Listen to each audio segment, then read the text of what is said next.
The sound of pickleball paddles has sparked quite the racket in some Boise neighborhoods. And now, after a lawsuit over all that noise, a settlement means courts at Willow Lane and Manitou Park will swap back to tennis. Yeah, Abby Wilt is live at Willow Lane. And Abby, what are the neighbors saying about this?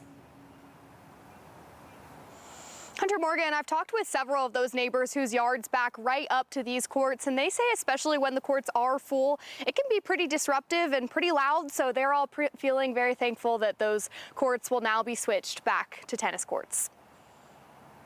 The pop of a pickleball is hard to miss, and neighbors say it's hard to escape. That's why two homeowners sued the city of Boise over all the racket in their backyard. In the lawsuit, the plaintiffs say pickleball brings, quote, severe and persistent noise to their backyards.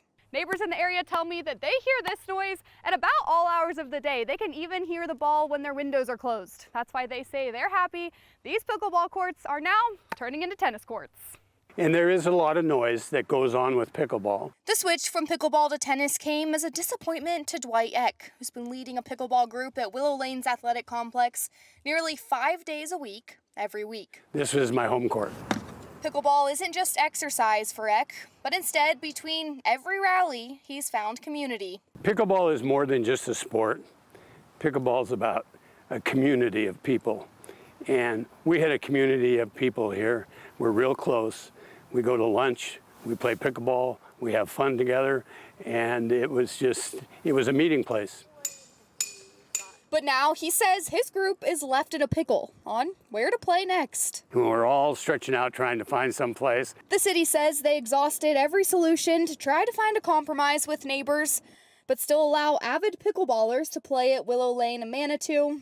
But at the end of the day, closure was the only option. They put up some sound boards on here that now I see today are down, and they were very expensive, and they tried their best to keep us playing here.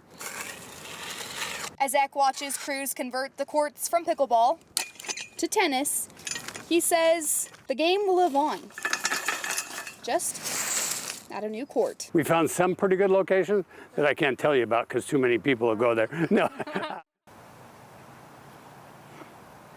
The city says they are looking into developing rules and regulations of where exactly pickleball courts can be installed throughout the city to ensure that they aren't disrupting any more neighbors along the way. Hunter and Morgan.